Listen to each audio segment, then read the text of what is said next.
മുണ്ടക്കൈ ചൂരൽമലയിൽ പുതുചരിത്രം കുറിക്കാൻ സംസ്ഥാന സർക്കാർ ദുരന്തബാധിതർക്കായി നിർമ്മിച്ച വീടുകളുടെ നറുക്കെടുപ്പ് ഇപ്പോൾ പുരോഗമിക്കുകയാണ്. ടൗൺഷിപ്പിന്റെ ആദ്യഘട്ട താക്കോൽദാനം ബുധനാഴ്ച മുഖ്യമന്ത്രി നിർവഹിക്കും. ആദ്യഘട്ടത്തിൽ പൂർത്തിയായ 178 വീടുകളാണ് അതിജീവിതർക്ക് കൈമാറുന്നത്. അതേസമയം വീട് യാഥാർത്ഥ്യമാകുന്നതിന്റെ സന്തോഷത്തിലാണ് നാട്ടുകാർ. കൈപിടിച്ച് കയറ്റി നല്ല രീതിയിൽ കൊണ്ട് നടന്നു. സന്തോഷം. വീട് ഇത്ര വേഗം ശരിയാവുമെന്ന് വിചാരിച്ചില്ല. വീട് പോയി കണ്ടിരുന്നോ? 3-4 പ്രാവശ്യം പോയി ഞാൻ. സന്തോഷായി. പുതിയ വീട്ടിലേക്ക് മാറുകയാണല്ലേ? പ്രതീക്ഷിച്ചിരുന്നോ ഇത്രയും വേഗം ആവും? ഇല്ല, സന്തോഷമായി. എത്ര നന്ദി പറഞ്ഞാലും മതിയാവില്ല.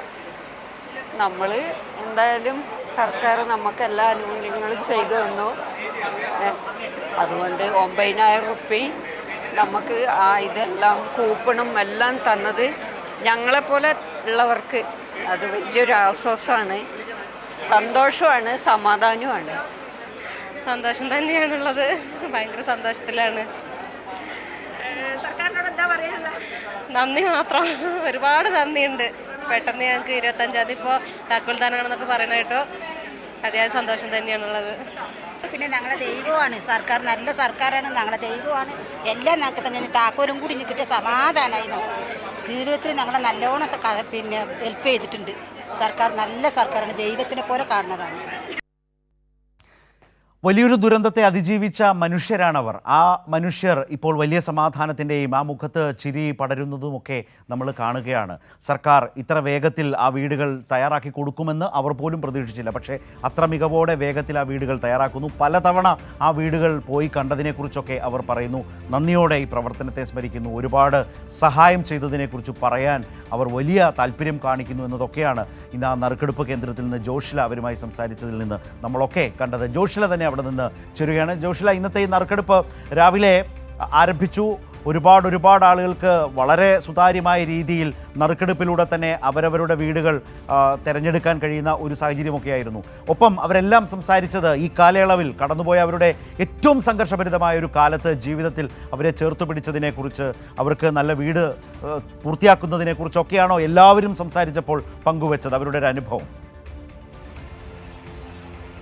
തീർച്ചയായും ശരത്, എല്ലാവരും ഞങ്ങളോട് സംസാരിച്ചപ്പോൾ പങ്കുവെച്ചത് ഈ ഇടതുപക്ഷ സർക്കാരിൻ്റെ പുതുചരിത്രത്തെക്കുറിച്ച് തന്നെയാണ്. ലോകത്തിന് മാതൃകയായിക്കൊണ്ട് എങ്ങനെ ദുരന്തബാധിതരെ കരകയറ്റാം, അല്ലെങ്കിൽ എങ്ങനെ ദുരന്തബാധിതരെ ചേർത്ത് പിടിക്കാം എന്നുള്ളതിൻ്റെ ഉദാഹരണമായിരുന്നു. അതിൻ്റെ ഒരു വികാര നിർഭരമായ നിമിഷങ്ങളാണ് അല്പസമയം മുൻപ് ഈ ഞാൻ നിൽക്കുന്ന സ്ഥലത്തിന് പിന്നിലുള്ള ഹാളിൽ നടന്നുപോയത്. അരമണിക്കൂർ നേരം ഭക്ഷണത്തിനുള്ള ഒരു ഗ്യാപ്പാണ് ഇപ്പോൾ ഉള്ളത്.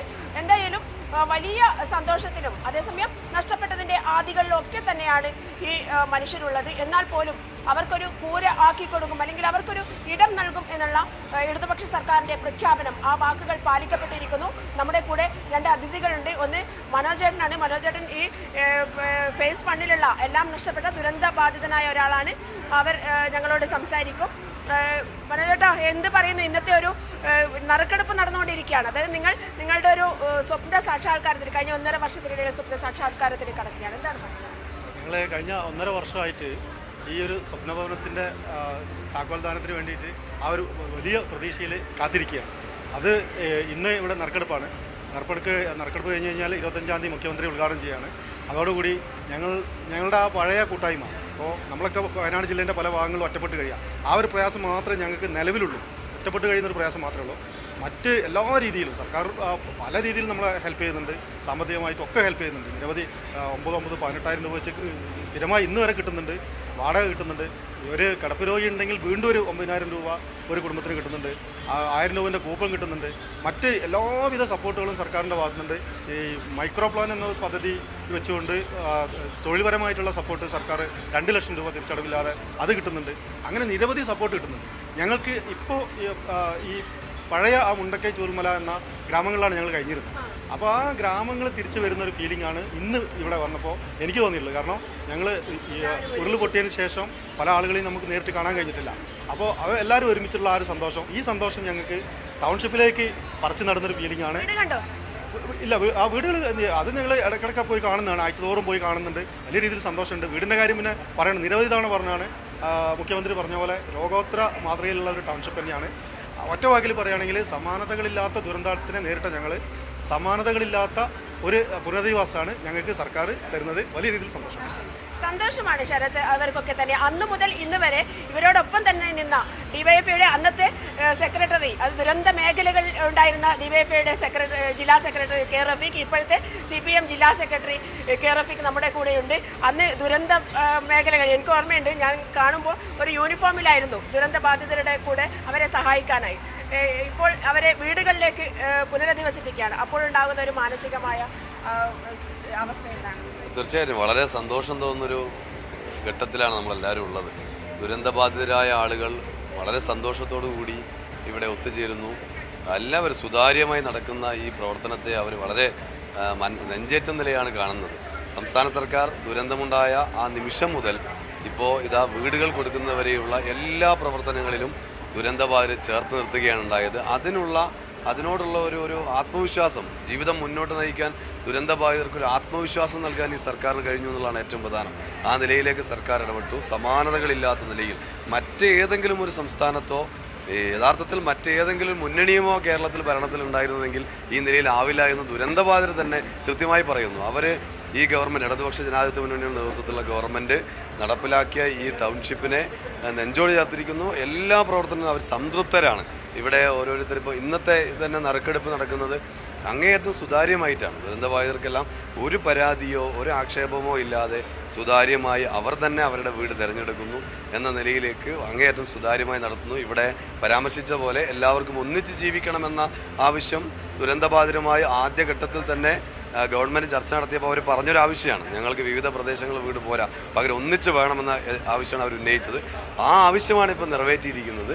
25-ാം തീയതി അവരുടെ സന്തോഷത്തിൽ പങ്കുചേർന്നുകൊണ്ട് ബഹുജനങ്ങളാകെ പങ്കെടുക്കുന്ന വലിയ പരിപാടിയാക്കി മാറ്റാൻ വേണ്ടിയാണ് ഞങ്ങളെല്ലാം കാത്തു നിൽക്കുന്നത്. ശരത്, ഇതാണ് അന്ന് ദുരന്ത മുഖത്തുണ്ടായിരുന്നവരും അന്ന് ദുരന്തത്തിൽ പെട്ടവരും എല്ലാം തന്നെ ഒരുപോലെ സന്തോഷിക്കുന്ന ഒരു നിമിഷങ്ങളാണ് ഇപ്പോൾ കടന്നുപോയിക്കൊണ്ട്. അവർക്ക് നറുക്കെടുത്ത് സ്വന്തം ഇടം ലഭിക്കുന്ന നിമിഷങ്ങളാണ്. 25-ാം തീയതി ആ ഇടം സ്വന്തമാകും. അതിനോടൊപ്പം അവരുടെ വീടിൻ്റെയും സ്ഥലത്തിൻ്റെയും രേഖകളും ഒക്കെ പട്ടയവും അടക്കം കൈമാറുന്ന ഒരു ദിവസം കൂടിയാണ്. എന്തായാലും വൈകാരികമായ നിമിഷങ്ങളായിരുന്നു. അന്നത്തെ ദിവസങ്ങൾ ഓർത്ത് പലരും വിതുമ്പിക്കൊണ്ടാണ് ഈ നറുക്കെടുപ്പിൽ പങ്കെടുത്തത്. എന്നാൽ പോലും സന്തോഷം അവർ പങ്കുവയ്ക്കുന്നു. എല്ലാം നഷ്ടപ്പെട്ട ഞങ്ങൾക്ക് ഇത് കിട്ടുമ്പോൾ ഉണ്ടാകുന്ന സന്തോഷമുണ്ട് എന്നാണ് അവർ ഞങ്ങളോട് പങ്കുവെച്ച വിവരങ്ങൾ. ശരത്. ശരി, ജോഷിലെയാണ് ഇപ്പോൾ അവിടെ നിന്ന് മേപ്പാടിയിൽ നിന്ന് ഈ വിവരങ്ങളൊക്കെ നമ്മളുമായി പങ്കുവച്ചത്.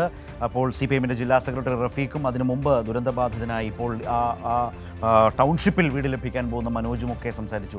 എത്ര ക്ലാരിറ്റിയോടുകൂടിയാണ് അവർ ഈ കടന്നുപോയ കാലത്തെക്കുറിച്ച്, സമാനതകളില്ലാത്ത ദുരന്തത്തെ അഭിമുഖീകരിച്ച ആ മനുഷ്യർ ഇപ്പോൾ സമാനതകളില്ലാത്ത പുനരധിവാസത്തിൻ്റെ ഒരു വലിയ തലത്തിലേക്ക് പോകുന്നു. അവരെല്ലാം ഒറ്റക്കെട്ടായി സർക്കാരിനോട് ആദ്യം തന്നെ പറഞ്ഞത് ഞങ്ങളെ പലയിടത്താക്കരുത്, ആ ഗ്രാമവാസികൾക്ക് ഒന്നിച്ചു ജീവിക്കാനാകണം എന്ന അവരുടെ ആ ആവശ്യത്തിൽ നിന്നാണ് ഒരു മോഡൽ ടൗൺഷിപ്പ് എന്നൊരാശയത്തിലേക്ക് സർക്കാർ പോയതും. ആ കാലയളവിൽ കഴിഞ്ഞ ഒരു 1.5 വർഷക്കാലമായി അവരുടെ ജീവിതത്തെ ചേർത്ത് പിടിച്ചുകൊണ്ട് എത്ര തലങ്ങളിൽ വലിയ സാമ്പത്തിക സഹായങ്ങൾ തുടർച്ചയായി ചെയ്തു കൊടുത്തതിനെക്കുറിച്ച് ആ മനോജ് പറഞ്ഞതൊക്കെ നമ്മളിങ്ങനെ കേട്ടിരിക്കുകയായിരുന്നു. അത്ര വ്യക്തതയോടെ ഇങ്ങനെ കാര്യങ്ങൾ മുന്നോട്ട് പോകുമ്പോൾ എങ്ങനെയാണ് അങ്ങനെ ഒരു നാടിനെയും നാട്ടുകാരെയും നുണകൾ കൊണ്ട് തെറ്റിദ്ധരിപ്പിക്കാനാവുക എന്നുള്ളത് ഗൗരവമായി ആലോചിക്കേണ്ട കാര്യം തന്നെയാണ്. അത്തരം നുണകൾ സൃഷ്ടിക്കുന്നവർ ചിന്തിക്കേണ്ടതുണ്ട്. ഇതാണ് കേരളം, ഇതാണ് നാടിൻ്റെ ഒരുമ എന്നുള്ളത്, അതാണ് നമ്മൾ കണ്ടുകൊണ്ടിരിക്കുന്നത്.